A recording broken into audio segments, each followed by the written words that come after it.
কি করেছে ও পুত্র গান লই রাজায় ও যজ্ঞ আর বিরাম হোতক দেখি ইন্দ্র দেবর মহা ভয় ভৈরা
সফল হয়ে যায় এদিন নহয় এদিন এই স্বর্গ রাজ্য দখল করিব নিশ্চয়।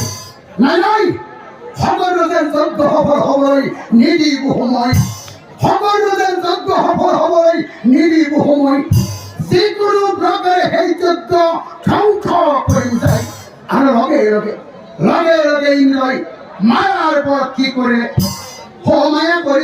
সমায়া কৰি যজ্ঞৰ ঘোঁৰা হৰণ কৰিল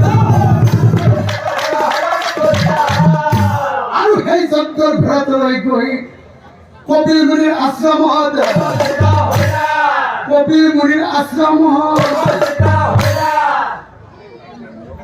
ইন্দ্ৰই দেখা পালে কপিল মুনিয়ে আশ্ৰমৰ ভিতৰত ধ্যান কৰি আছে আৰু লগে লগে সেই সুযোগতে ইন্দ্ৰই কি কৰিলে এই যজ্ঞৰ ঘোঁৰাটো কপিল মুনিৰ আশ্ৰমতে ঘোঁৰা বান্ধি থৈ ইন্দ্ৰ স্বৰ্গে চলি গ'ল।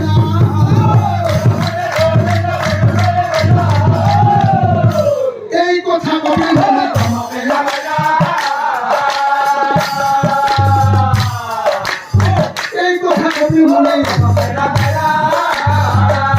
আনফালে সদৰ ৰজাৰ ৬০,০০০ পুত্ৰৰ হাহাকাৰ লাগিল।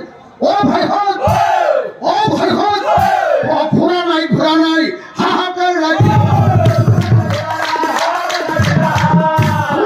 ঘোঁৰা নাই হাহাকাৰ লাগিল। ও ভাই হত চাৰিওফালে ঘোঁৰাটো চলি যায় ভাতি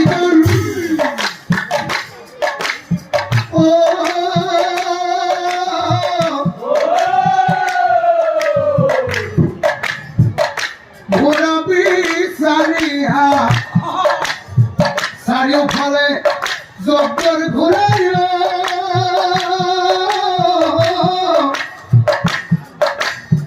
বিচাৰি ফুৰিলা।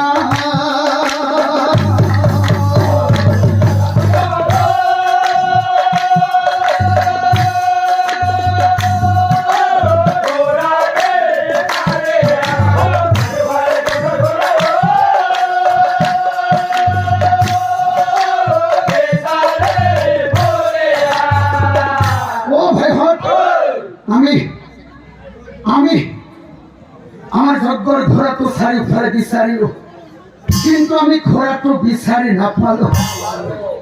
ও বিচাৰি বিচাৰি কবে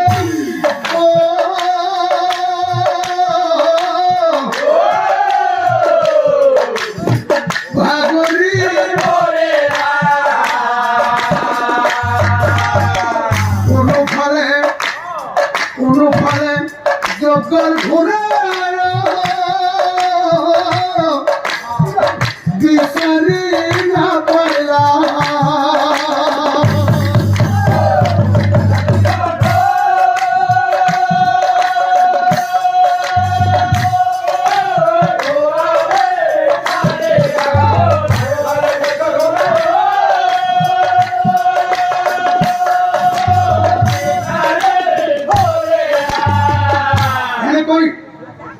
कोई 60,000 भाग ले लोग लगी যজ্ঞর ঘোড়া তো বিচারি বিচারি গই কবি মুনির আশ্রমত উপস্থিত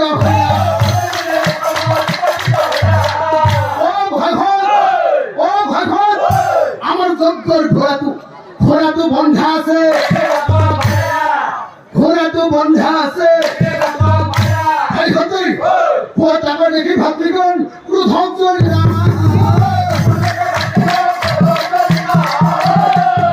মহাক্রুধে গোবিল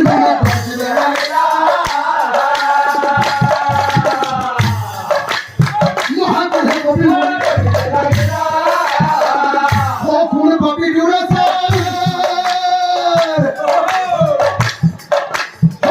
পবিত্র নিষ্ঠার ঘোড়াপুর পরিচয় লোকের জগর কোন কবি জুড়েছে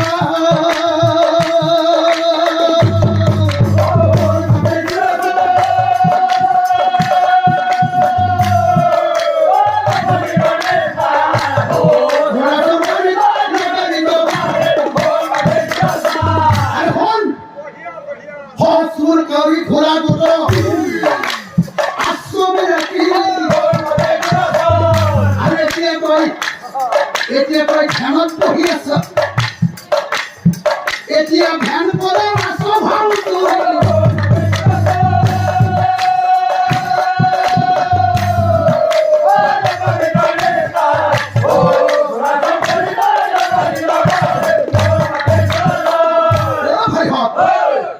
বেটা মুনি সমুনি হৈছুৰ পৰা লাজ মান নাই,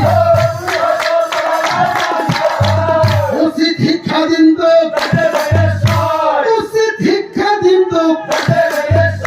ও ভাইভত আমাৰ মুনিৰ ও দীঘল দীঘল দাড়ি কোপ বেটাক মুনি হেন পায়,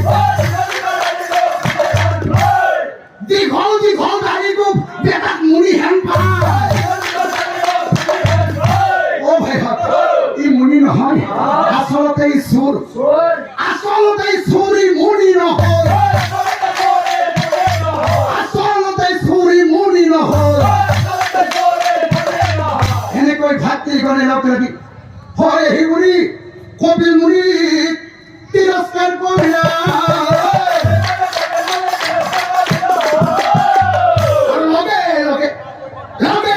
কবিল মুনিৰ ধ্যান ভংগ হল মুনি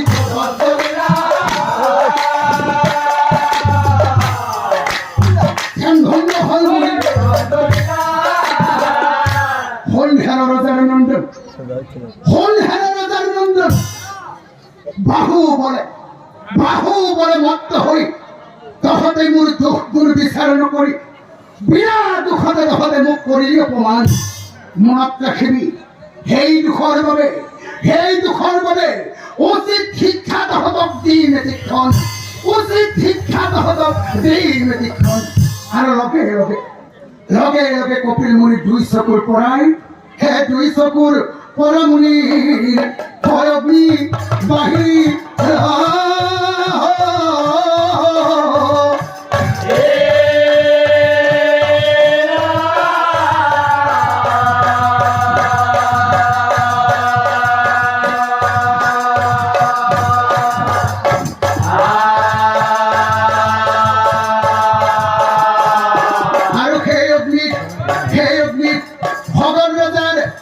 60,000 পুত্র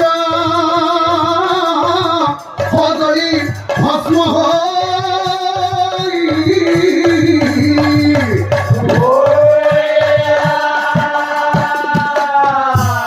এইফালে কপিল মুনিৰ ক্ৰোধাগ্নিত সগৰ ৰজাৰ 60,000 পুত্ৰ জ্বলি ভস্ম হৈ গ'ল।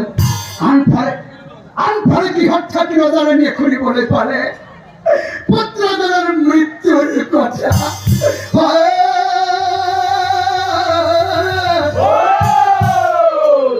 এই কথা ৰজাৰাণী শুনিব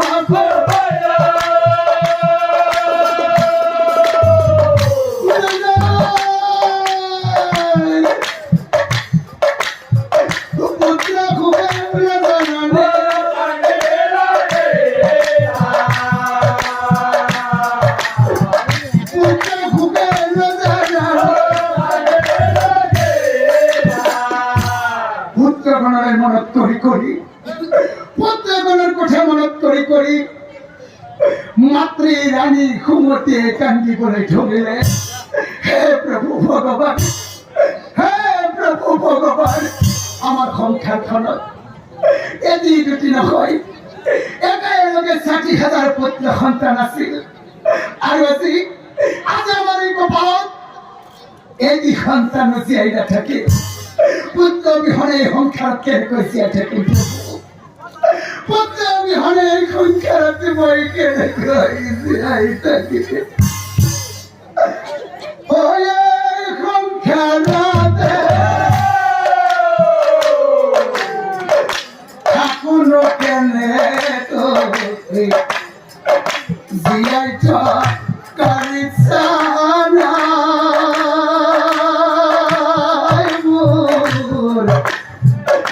জীয়াই থকাৰিছা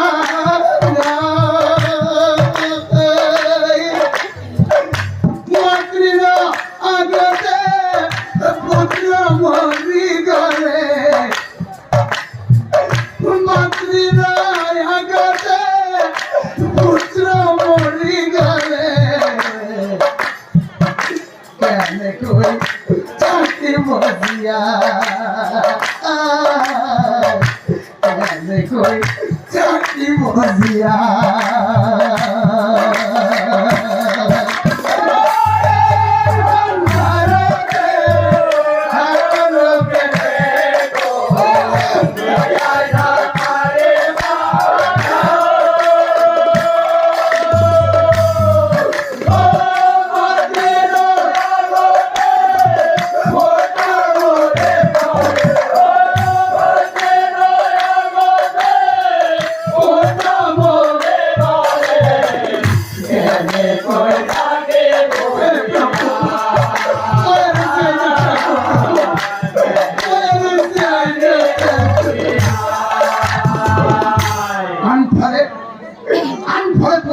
কথা মনত কৰি কৰি সদৰ ৰজাই কান্দিবলৈ ধৰিলে।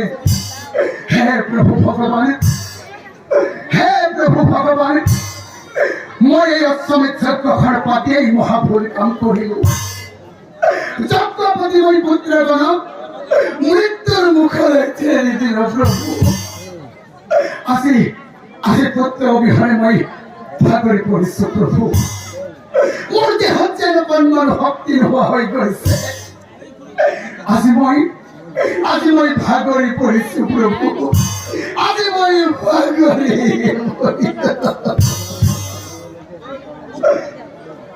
ভাগৰু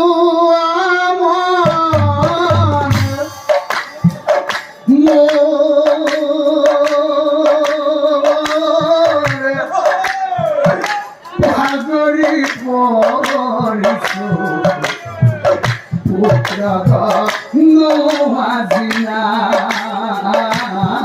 মোৰ পুত্ৰ নোহাজিনা।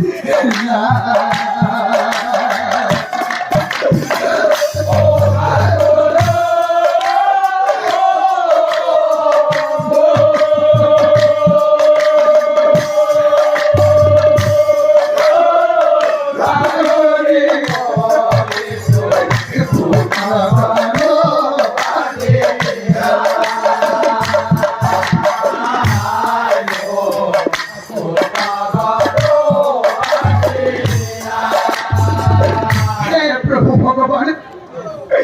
মই এই যজ্ঞখন পাতি এই মহাভুল কাম কৰিছো অচলে যজ্ঞখন নাপাতিলে আজি মোৰ পুত্ৰখন জীয়াই থাকিলহেঁতেন যজ্ঞ পাতি মই মহাভুল কৰিলো পুত্ৰগণক মই তোমাৰ